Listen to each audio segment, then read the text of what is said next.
தமிழகம் எங்கும் Max Gold cash for your gold. Max Gold நீங்க தங்க மட்டும் இல்லைங்க, பிளாட்டினம், டைமண்ட், சில்வர், ரூபினி எதை வேணாலும் விற்கலாம். உங்களுக்கான பணம் ரொக்கமா கையிலயோ இல்லைன்னா பேங்க் அக்கௌண்ட்லயோ உடனடியாக செலுத்திடுவாங்க.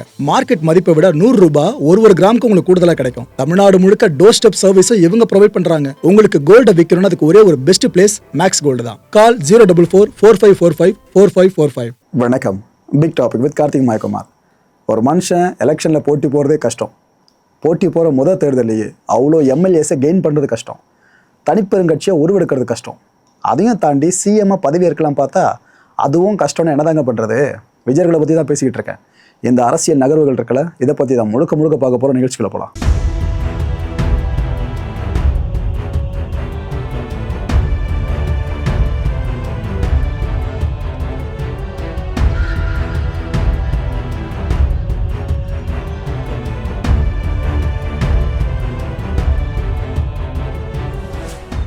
கலாநிதி வீராசாமி, திமுக எம்பி, இவர் என்ன சொல்லி ஆரம்பிக்கிறாப்புல, காங்கிரஸ் எங்களோட முதுகலை குத்திடுச்சு, இருந்தாலும் எதிர்கட்சியாகவே இருக்கிறதுக்கு தான் நாங்கள் முடிவு பண்ணியிருக்கோம். ஸோ திமுக எதிர்கட்சியாக மட்டும்தான் செயல்படும்னு இவரும் சொல்லியிருக்காப்புல. இது ஏதோ ஸ்டாலின் அவர்களும் சொல்லியிருந்தார். இல்லைங்க, நாங்கள் ஒரு 6 மாதம் வரைக்கும் பெருசாக கண்டுக்க மாட்டோம், டிவிக்கு ஆட்சி அமைதுன்னா அதை நாங்கள் தடுக்கலாம் மாட்டோம், இடையிலே பண்ண மாட்டோம், நாங்கள் ஒரு 6 மாதம் பார்த்துட்டு என்ன எதுன்ற மாதிரி சொல்லுவோன்ற மாதிரி அவர் சொல்லிட்டாப்புல. கிட்டத்தட்ட அதே நிலைப்பாடு தான் இந்த பக்கத்துலேருந்து இவரும் கன்ஃபார்ம் பண்ணி சொல்லியிருக்காப்புல. ஆனால் பயன்படுத்திருக்க வார்த்தையை பார்த்தீங்களா, காங்கிரஸ் முதுகலை குத்திடுச்சு அப்படின்ட்டு. என்னை பொறுத்தவரைக்கும் அரசியலில் முதுகலை குத்துறது, முன்னாடி குத்துறது அதெல்லாம் எதுவுமே கிடையாது. இன்னைக்கு நண்பர்களாக இருக்கிறவங்க நாளைக்கு எதிரிகளாக மாறுவாங்க, நாளை எதிரிகள் இன்னைக்கு நண்பர்களாக இருப்பாங்க. திமுக காங்கிரஸ் கிட்ட கூட்டணி வச்சு தான் பல பேர் பார்த்துட்டு இருக்கீங்க. பாஜக கூட கூட்டணியில் இருந்தாங்க ஒரு காலத்தில், அதையும் மறந்துட முடியாதுல்ல. சரி, ரைட்டு. ராஜேஷ்குமார், தமிழ்நாடு சட்டப்பேரவை காங்கிரஸோட தலைவர், இவர் என்ன சொல்லியிருக்காப்புல, நாங்கள் தாவேக்கா கூட கூட்டணி வச்சோல, இதனால தாங்க எங்களை போட்டு இவ்வளோ விமர்சனம் பண்ணிக்கிட்டு இருக்காங்க, அதெல்லாம் திட்டமிட்டு முன்வைக்கப்பட்ட விமர்சனங்கள்னு சொல்கிறாரு. கலாநிதி வீராசாமி அவர்கள் சொன்ன விஷயங்கள் இருக்குல்ல, அதுக்கு கிட்டத்தட்ட ரியாக்ஷன் எடுத்துக்கலாம். டிஎம்கேல இருக்க முக்கியமான பெருந்தலைகள் நிறைய சொன்னாங்க பாருங்க, காங்கிரஸ் இதை பண்ணிடுச்சு, பச்சை துரோகம் அது இதுன்ட்டு. இது எல்லாத்துக்கும் சேர்த்து ரிப்ளை தான் இது. முதுகலை குத்துனதா சொல்கிறாங்களே, அதை நாங்கள் முற்றிலுமாக மறுக்கிறோங்க அப்படின்றாங்க காங்கிரஸ். மாநில எதிர்கால நலன் கருதி மட்டும்தான் நாங்கள் இந்த முடிவு எடுத்தோம், சரி தாவேக்கா கூட போகலான்னு சொல்லிட்டு. ஏன்னா நாங்கள் விட்டாக்க பிஜேபி உள்ளே வந்துடுங்க, அதனால தான் அவங்க ஒரு பக்கம் ஜஸ்டிஃபை பண்ணுறாங்க. இன்னொரு பக்கம் புதுச்சேரி காங்கிரஸ் தலைவர் இருக்கார்ல வைத்திலிங்கம், அவர் இந்த தட்டாஞ்சாவடி தொகுதியில் போட்டியிட்டு தோல்வி அடைஞ்சிட்டாப்புல. ஆக்சுவலாக அதே தொகுதியில் ரங்கசாமி அவர்கள் போட்டியிட்டாங்க, அவர் எதிர்த்து ஜெயிக்கலாம் சாதாரண விஷயமா? ஸோ அங்கே டெபாசிட் இழந்துட்டாப்புல வைத்திலிங்கம். இதுக்கப்புறம் என்ன பண்ணுறது? இந்த தோல்விக்கு தார்மீக பொறுப்பேற்று, ஏன்னா பாண்டிச்சேரியில் யாரோட ஆட்சி? பாஜக கூட்டணி ஆட்சி தானே. ஸோ இந்த தார்மீக பொறுப்பேற்று ராஜினாமா பண்ணிக்கிறேன்ட்டு அவர் இங்கே அனௌன்ஸ் பண்ணிட்டாருங்க. ஒரு பக்கம் புதுச்சேரியில் இந்த விஷயம் ஒரு அரசியலில் புயலாக பார்க்கப்பட்டு இருக்கு. இன்னொரு பக்கம் ரங்கசாமி அவர்கள்கிட்ட செய்தியாளர்கள் கேட்டாங்க, ஐயா இது போல தமிழ்நாட்டில் விஜய் அவர்கள் பதவி ஏற்பாரா இல்லையன்ற மாதிரி குழப்பம் போயிட்டு இருக்கு, நீங்கள் என்ன நினைக்கிறீங்க அப்படின்ட்டு. அப்போ ரங்கசாமி அவர்கள் என்ன சொன்னாங்க, ஒன்றுங்க, விஜய் அவர்கள் கூடிய சீக்கிரமே சிஎம் பதவி ஏற்றுவார் அப்படின்னு சொல்லியிருக்காரு. அதாவது பாஜக கூட்டணியில் இருக்கிறவங்க ரங்கசாமி அவர்கள், அவர் வாயிலிருந்து இந்த வார்த்தைகள் வந்துச்சு பார்த்தீங்களா, இது எப்போ ஒரு பெரிய திருப்பு முனையை ஏற்படுத்தியிருக்கு. ரைட்டு, பாஜக தானே விஜய் அவர்களுக்கு எதிராக இவ்வளோ விஷயங்களை பண்ணுறதா பல பேர் சொல்கிறாங்க, ஆனால் இவரது வேற மாதிரி இருக்குன்னு பல பேர் யோசிக்க ஆரம்பிச்சிட்டாங்க. ஆனால் மக்களே, ஒருத்தர் சொல்கிறதையும் ஒரு ஸ்டேட்மெண்ட்டை வச்சு ஒரு முடிவுக்கு வந்துடாதீங்க. 1000 பேர் 1000 ஸ்டேட்மெண்ட்ஸை விட்டாலும் பேசினாலும் அரசியலில் எண்டுன்றது எப்படி வேணாலும் மாறும். இதை மட்டும் மைண்டில் வச்சுக்கோங்க.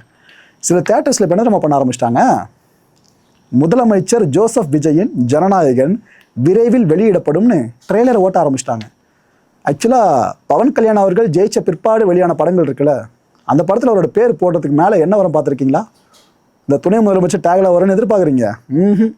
ஆனால் இங்கே மட்டும் இந்த எதிர்பார்ப்பு பெருசாக இருக்குங்க. இதெல்லாம் எலெக்ஷன் முன்னாடி பல பேர் சொன்னாங்க, ஜனநாயக படம் இந்த பிரச்சனையாகும் போதெல்லாம் பாருங்க, இப்போ ரிலீஸ் பண்ணிங்கன்னா தளபதி விஜய்னு வரும், எலெக்ஷன்லாம் முடிஞ்சு கவுண்டிங்லாம் எல்லாமே முடிஞ்சு நீங்கள் ரிலீஸ் பண்ணிங்கனாக்கா முதலமைச்சர் விஜய்னு போடுற மாதிரி இருக்கும் பார்த்துங்க அப்படின்னா சொன்னாங்க. அது நட்சத்திரம் நடக்காதுன்னு பார்த்தா இந்த தேட்டரில் ஒரு சில தேட்டர்ஸில் இப்போ ஆரம்பிச்சிட்டாங்க. இது ஒரு புதிய புயலை கிளப்பி விட்டு போயிட்டு இருக்கு பயங்கரமா. ஏன்னா இன்னொரு பக்கம் சிபிஎஃப்சியோட தலைவர் இருக்கார்ல, அவரே மாற்றியாச்சு, எல்லாம் எதையோ நோக்கி போயிட்டு இருக்க மாதிரி இருக்குல்ல.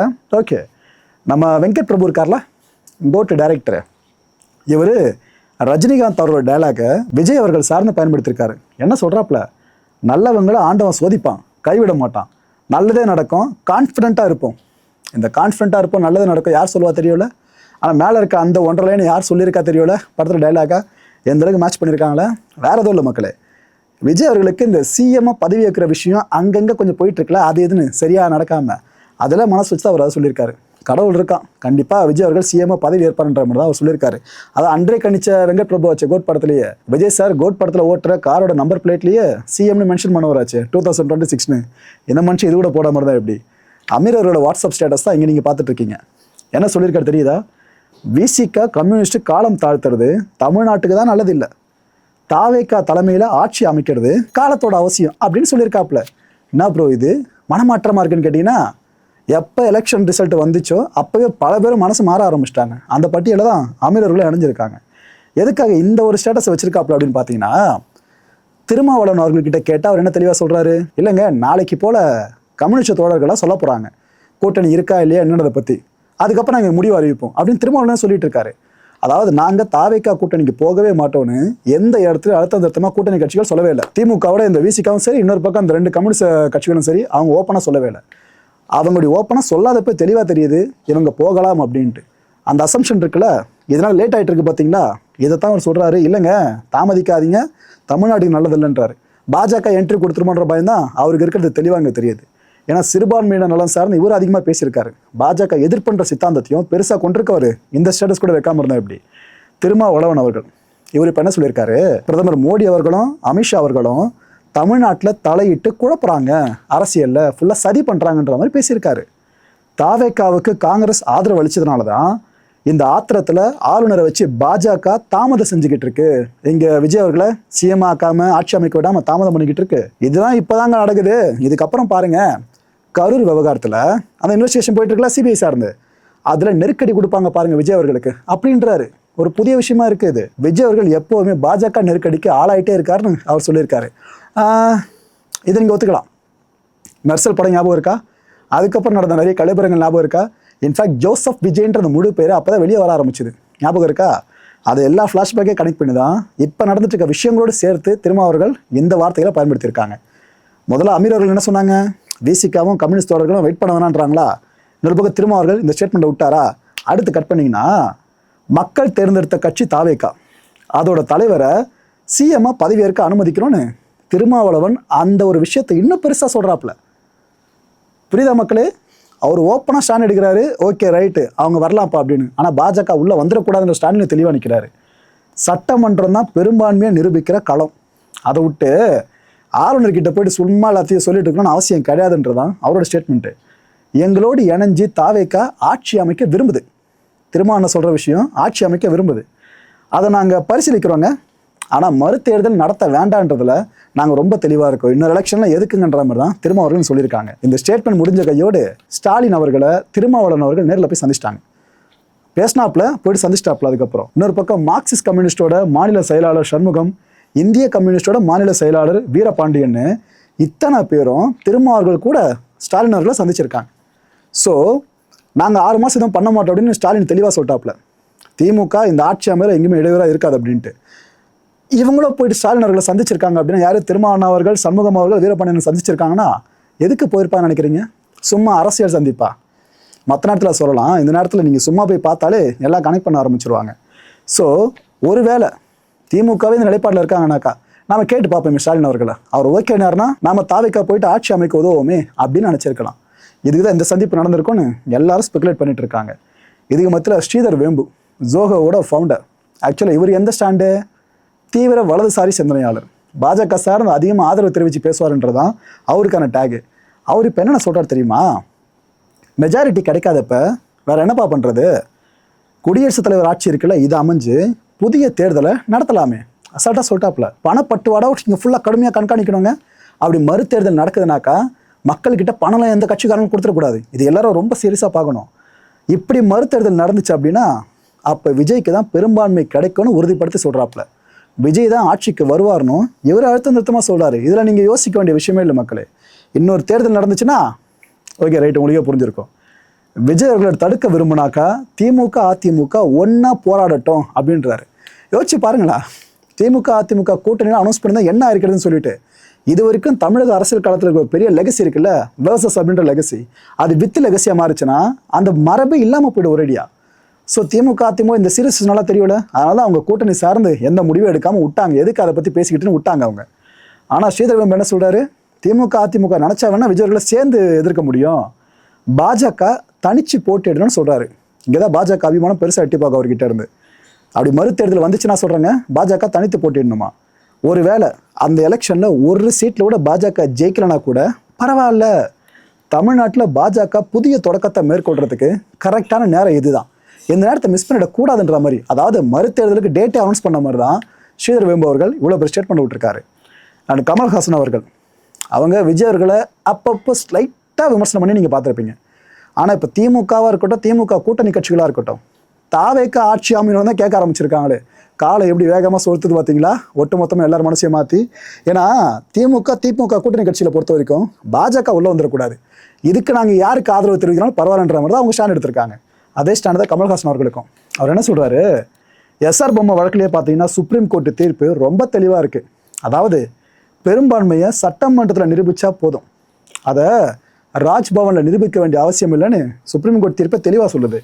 தமிழ்நாட்டு மக்களோட ஆணை இருக்குல்ல, தாவேக்க தான் பெரும்பான்மை கட்சி, விஜயர்கள் தான் சிஎம்னு மக்கள் ஆசைப்படுறாங்க, இதை அவமதிக்காதீங்களே அப்படின்னு கேட்குறாரு அவர் கமல்ஹாசன். இது ஒரு பக்கம் போயிட்டுருக்க, இன்னொரு பக்கம் தமிழ்நாடு மாணவர் காங்கிரஸ் இருக்குல்ல, இவங்க ஒரு எச்சரிக்கை பகிரங்கமாக முன் வச்சாங்க. அதாவது தாவேக்காவை ஆட்சி அமைக்க அழைக்கணும், அப்படி இல்லையா ஆளுநர் மாளிகையவே நாங்கள் முற்றுகையிடுவோன்னு இவங்க பகிரங்கமாக, இது நீங்கள் த்ரெட்டுன்னு சொல்ல முடியாது, ஒரு பெரிய வார்னிங்னு எடுத்துக்கலாம், இந்த வார்னிங்கை முன்வைக்க ஆரம்பிச்சிட்டாங்க. மிகப்பெரிய போராட்டம் நடத்தப்படும்னு இவங்க ஒரு பக்கம் அறிவிச்சாங்களா. இந்த ஒரு அறிவிப்பு வெளியானதும் சலசலப்பு உச்சந்தோட ஆரம்பிச்சுது. என்னடா இது, போகிற போக்க பார்த்தா வீதியில் இறங்கி பிரச்சனை போடாமல் போல இருக்கு பல பேரும் அப்படின்னு பல பேர் ஸ்பெகுலேட் பண்ண ஆரம்பிச்சிட்டாங்க. ஆல்ரெடி மத்திய உளவுத்துறை வார்ன் பண்ணியிருக்கு, சட்டம் ஒழுங்கு கெட்டுற வாய்ப்பு இருக்குது, அதனால் கொஞ்சம் பதட்டமான இடங்களில் போலீஸ்காரங்களும் கொஞ்சம் அதிகமாக போட்டு ப்ரொடெக்ஷனை டைட் பண்ணுங்க அப்படின்ட்டு அதை கன்ஃபார்ம் பண்ணுற மாதிரி தான் இந்த ஸ்டேட்மெண்ட்டா. இதுக்கப்புறம் ஒன்று வந்துச்சு பாருங்க, சோஷியல் மீடியா முழுக்க என்ன தெரியுமா பண்ணிட்டாங்க பல பேரும், எல்லாம் மெரினாவில் ஒன்று கூடுவோம், மெரினாவில் ஒரு பெரிய புரட்சியை பண்ணுவோம், ஏற்கனவே மெரினாவில் பண்ண புரட்சி இருக்குல்ல அதேமாதிரி வரலாறு படைப்போம், விஜய் அண்ணாக்காக நம்ம ஒன்று கூடுவோம், அது இதுன்னு நிறைய பதிவுகளை ஸ்ப்ரெட் பண்ண ஆரம்பிச்சிட்டாங்க பல பேரும். யோசிச்சு பாருங்க, யாரோ ஒரு 4-5 பேர் பண்ணுற இந்த விஷயத்தினால அது 4 லட்சம் 40 லட்சம் பேர் வரைக்கும் போய் பரவும் அந்த விஷயம். அந்த 40 லட்சம் பேரில் ஒரு 4000 பேர் வந்து நின்னா முடிஞ்சு போயிடுச்சு, வன்முறை தான் வெடிக்குவாங்க. மக்களே, இதெல்லாம் தப்பான கைடன்ஸு. ஜனநாயக முறைப்படி எல்லாத்தையும் பண்ணணும், ஆனால் போராட்டம் ஜனநாயக முறைப்படி நடந்தால் ஓகே, அதில் வன்முறை வெடிக்காமல் இருக்குன்றது என்ன கேரண்டி? ஜல்லிக்கட்டு போராட்டம் எப்படி முடிஞ்சு ஞாபகம் இருக்கா? எல்லாத்தையும் மைண்டில் வச்சுக்கோங்க. ஸோ உணர்ச்சி வசப்படாதீங்க, இது போல விஷயங்களை யாருமே ஈடுபட்டுறாதீங்க. சட்டம்னு ஒன்று இருக்குல்ல, அதை எதிர்கட்சிகள் முதற்கொண்டு எல்லாருமே தாவேக்க தான் ஆட்சி அமைக்கணும்னு சொல்லிக்கிட்டு இருக்காங்களே, அதை தாண்டி எதுக்காக பல பேருக்கும் குழப்பம்? விட்டுருங்களேன், சட்டப்படி எதை வந்தாலும் பண்ணுவோம். ஏன்னா இந்த விஷயம் எந்தளவுக்கு சீரியஸ் ஆயிடுச்சுன்னா, மெரினால போலீஸார் அந்தளவுக்கு குவிக்கப்பட்டாங்க. திரும்ப ப்ரொட்டஸ்ட் கிடச்சி வெடிச்சுன்னா வேலைக்கு ஆகாது, அது வேறு மாதிரி பிரச்சனை மாறிடும்ட்டு அவ்வளோ போலீஸ் அஃபிஷியல்ஸ் அங்கே நிலைநிறுத்தப்பட்டிருக்காங்க. மெரினாக்குள்ளே வண்டி போகிறதும் வர்றதும் கஷ்டன்ற மாதிரி தான் அங்கே ஃபுல்லாக அந்தளவுக்கு செக்யூரிட்டி டைட் பண்ணி வச்சுருக்காங்க. ஒரு சில பதிவுகள் போதும் பதட்டத்தை ஏற்படுத்துறதுக்கு, அந்த முட்டாள்தனத்தை யாரும் பண்ணிடாதீங்க. விஜய் அவர்கள்கிட்ட இருந்து ஒரு ரெக்வஸ்ட் ஒன்று வெளியாகும்னு நினைக்கிறேன், எதிர்பார்க்குற வெளியானா நல்லாயிருக்கும்.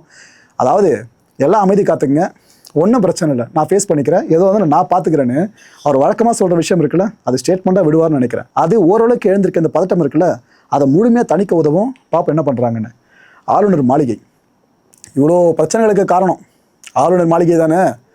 பாருங்கள், எப்போவுமே ஆட்சிக்கு வந்த பிற்பாடு தான், அதாவது மத்தியில் ஒரு கட்சி மாநில ஒரு கட்சின்னு இருக்கும்போது அந்த மாநில கட்சி ஆட்சிக்கு வந்து பவர்ஃபுல்லாக அவங்க திறம்பட செயல்பட ஆரம்பிக்கும் போது தான் பிரச்சனை வரும், மத்திக்கும் மாநிலத்துக்கும் அப்படின்ட்டு. ஆனால் இங்கே பார்த்தீங்கன்னா சின்னாரியோவை பதவி ஏற்கிறதுல பிரச்சனைன்ற மாதிரி ஆயிடுச்சு.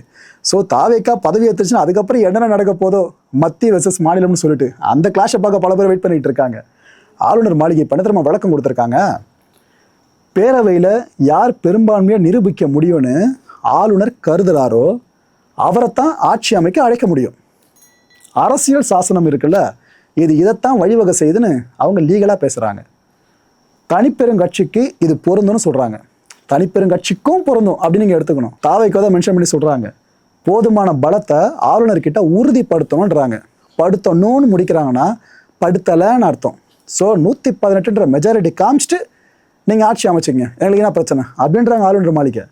அரசியல் சாசன பிரிவு 361 படி பார்த்தீங்கன்னா இந்த ஆளுநரோட முடிவு இருக்குல்ல, இதை நீங்கள் கேள்வி கேட்க முடியாதுன்னு சொல்கிறாங்க லீகலாக. அதாவது கோர்ட்டுக்கு போகன்ற மாதிரிலாம் தகவல் வெளியாகிட்டு இருந்துச்சுல, அது எல்லாத்தையும் மனசில் வச்சு தான் ஆளுநர் மாளிகை இந்த ஸ்டேட்மெண்ட்டை தெளிவாக வெளியிட்டிருக்காங்க. எனக்கு என்ன புரியலன்னா, மத்தியில் கூட்டாட்சி, மாநிலத்தில் சுயாட்சி, அதனால தான் ஆளுநர் இங்கே.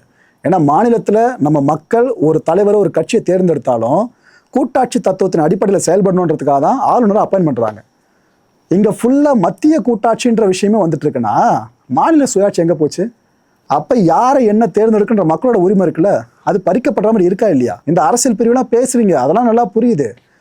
எதுக்குங்க ஃப்ளோர்னு ஒன்று இருக்குது, அசம்பிளின்னு ஒன்று இருக்குது, அங்கே மெஜாரிட்டி ப்ரூவ் பண்ண வாய்ப்பு கொடுக்கலாமே. ஒரு 2 வாரம் அதிகபட்சம் கொடுக்கலாம்ல. அதுக்கப்புறம் என்ன நடந்துச்சுன்னா ஆட்டோமேட்டிக்காக நடக்க போகுது. இதை விட்டு எதுக்காக இந்த அளவுக்கு இழுத்து பிடிச்சி, இது உண்மையிலே மக்களோட தீர்ப்பு இருக்குல்ல, இதை கொஞ்சம் தலைகீழாக பார்க்குற மாதிரி தான் அமைஞ்சிருக்கு.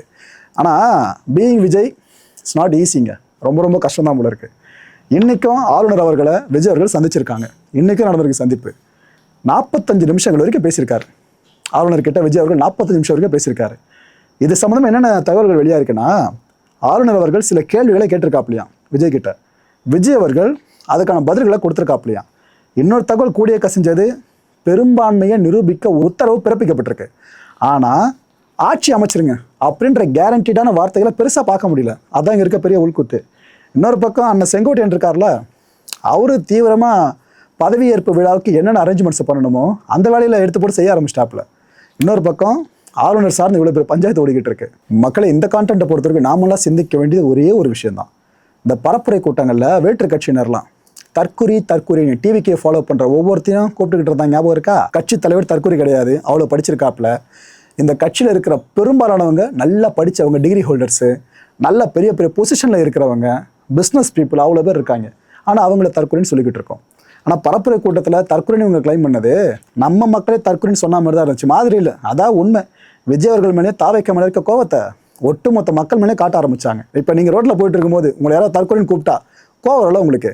அவங்ககிட்ட திரும்பி போய் எதிர்வினை ஆற்ற ட்ரை பண்ணுவீங்களா? மக்கள் எப்படி எதிர்வினை ஆற்றுவாங்க? ஓட்டு போட்டு தான். செலெக்ஷன் ரிசல்ட் இந்த அளவுக்கு எதிர்பார்க்காம மாறினதுக்கு பெரும்பாலான காரணமாக இதை நீங்கள் சொல்லலாம்.